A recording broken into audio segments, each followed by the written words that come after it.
Hello les amis, je viens tout juste de ramener une énorme pile de bouquins au bureau pour les mettre justement dans l'étagère qu'on a juste derrière et je me suis dit qu'avant de les ranger, eh bien j'allais vous en parler un petit peu. Ça peut vous aider dans votre développement personnel, dans votre développement de business. Pas d'ordre principal, je les ai rangés parce qu'ils étaient plus petits, plus grands, etc. Edgar Tolle, le pouvoir du moment présent, c'est un bouquin que vous avez déjà entendu parler, guide d'éveil spirituel. Alors, plus qu'un guide d'éveil spirituel, ce qui peut effectivement avoir un impact très très fort sur vous, c'est surtout un bouquin de développement perso. C'est un bouquin qui permet justement peut-être de prendre conscience de certaines choses qu'on avait peut-être laissées derrière et prendre conscience peut-être justement de l'importance du moment présent. Je vois qu'il y a des notes là-dessus. J'ai pas forcément pris de passage, je vous ai rien préparé de particulier, mais il y a vraiment des pépites dans ce bouquin. C'est un bouquin qui est transformationnel et que je vous invite vraiment à regarder. Personne n'est tout à fait libre de la souffrance et du chagrin. Ne s'agit-il pas de vivre avec cela plutôt que d'essayer de l'éviter? C'est un bouquin d'ailleurs qui fait tout de suite écho avec ce bouquin-là, L'art subtil de s'en foutre de Mark Manson, que je suis en train de relire d'ailleurs en ce moment et qui est effectivement sur la même on va dire thématique, mais avec la même énergie que la citation que je viens de vous dire juste avant. C'est vraiment cette idée d'accepter la vie, d'accepter sa responsabilité que l'on a sur tout ce que l'on vit actuellement, que tout n'est pas forcément de notre faute, mais pour autant, tout est notre responsabilité. Et ton compte en banque aujourd'hui, les résultats dans ta vie, la qualité de tes relations, tout ça ne dépend que de toi et des actions que tu réalises. C'est un bouquin qui est vraiment transformationnel également, qui a eu un impact énorme sur moi en 2018. Je l'ai fini juste avant d'aller rencontrer la nana qui allait devenir ma femme. C'est un bouquin qui est vraiment important et qui m'a vraiment marqué. Le moine qui vendit sa Ferrari, c'est un bouquin que j'ai eu l'année dernière. C'est un bouquin un peu comme L'Alchimiste, qui est une histoire en fait, une histoire transformationnelle qui t'invite vraiment à te remettre en question, etc. C'est un bouquin que j'ai d'abord lu en audio et que j'ai relu là-dessus. Robin Sharma, c'est un auteur américain très connu.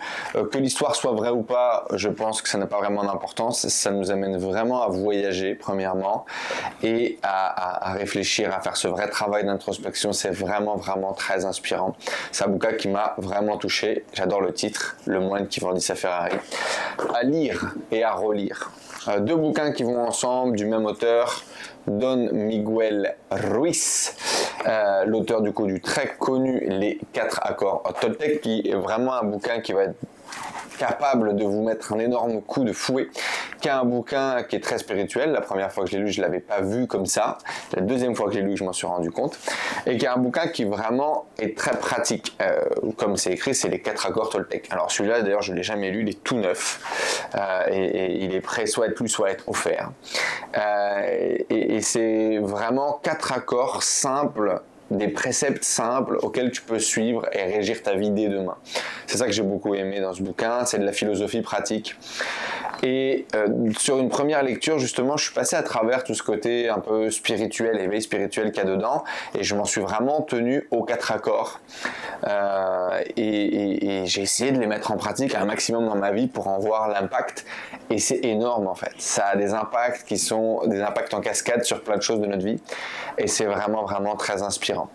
La deuxième lecture, plus spirituelle, où j'ai vu justement ce qui était un peu écrit entre les lignes, m'a vraiment amené très loin, et notamment à la lecture de ce bouquin-là, qui s'appelle La Voie de la connaissance, un guide pratique vers la paix intérieure, qui est fantastique, fantastique à lire, mais qui est beaucoup plus spirituel, qui revient sur l'histoire du monde.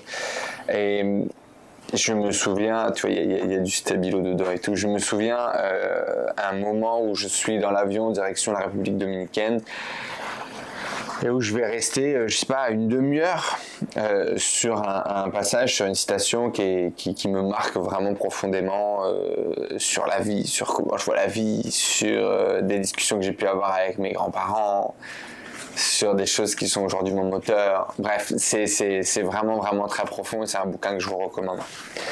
Le bouquin de Ludivine Gustave, que j'ai eu la chance de rencontrer. C'est une coach business que j'ai eu la chance de rencontrer plusieurs fois, du coup, et notamment aux ateliers de la Greatness Academy, pour ceux qui connaissent.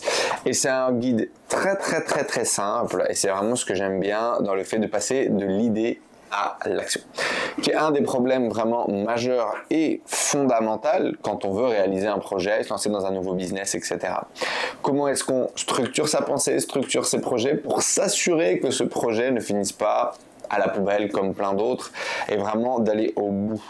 C'est pratico-pratique, c'est simple, c'est efficace, c'est intelligent, et voilà, c'est une méthode qu'elle a écrite, qu'elle a construite, elle en a vendu des tonnes, et elle continue d'impacter avec ça, et j'adore parce que à la fois et l'idée et le bouquin simple, efficace, et à la fois les méthodes qu'elle partage simples, efficaces, qui amènent des résultats. Je peux que vous le recommander si vous avez la chance, et puis d'aller la rencontrer également, c'est quelqu'un de très inspirant. Dernier bouquin du coup, qui est une espèce de workbook d'Alex Hormozy, peut-être que vous connaissez, qui est un youtubeur très connu dans le business, et qui nous rappelle en gros les grosses bases, 1 de la vente et du marketing, 2 de tout ce qui est infopreneurial. J'ai vraiment aimé son approche, qui est vraiment une version un peu revisitée finalement de l'approche de Russell Brunson. S'il y a des choses qui sont passées à travers, que vous n'avez pas réussi à comprendre ou à garder dans l'approche du marketing un peu à l'américaine, avec toutes les notions clés de business, c'est vraiment efficace. Ça m'a vraiment marqué.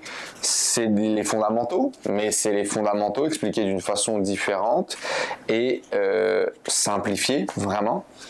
Et si c'est des choses que vous ne maîtrisez pas, c'est des choses qui sont essentielles à maîtriser. Donc là, celui-ci, c'est le 100 Million Offer, donc c'est focalisé sur comment faire des offres irrésistibles. Et vraiment, ça m'a invité à revoir mes offres, à les faire plus sexy, et ça m'a donné des petits tips pour les faire. Donc je peux également que vous recommander ces bouquins. Voilà, maintenant ces bouquins vont suivre les autres qui sont juste derrière. D'ailleurs, on a quoi? On a Votre empire dans un sac à dos, le bouquin de mon pote Stan Leloup. Il y a mon livre, bien évidemment, Millionaire Mindset. Il y a Tribu de Seth Godin, forcément, qui m'a impacté. La semaine de 4 heures et Mr. X Book, un bouquin de Jay Abraham, que j'ai pas encore bossé d'ailleurs, mais qui a une histoire particulière du coup, parce que comme vous le savez, j'ai eu la chance de rencontrer à plusieurs reprises Jay Abraham. Ceci étant dit, c'était juste une vidéo pour, avant de ranger ces bouquins, d'en faire quelque chose. Et je vous souhaite une bonne journée tout le monde, je vous dis à très bientôt, abonnez-vous du coup, on est sur la chaîne secondaire logiquement, là, la chaîne qui est dédiée à l'e-com, et je vous dis à bientôt, ciao.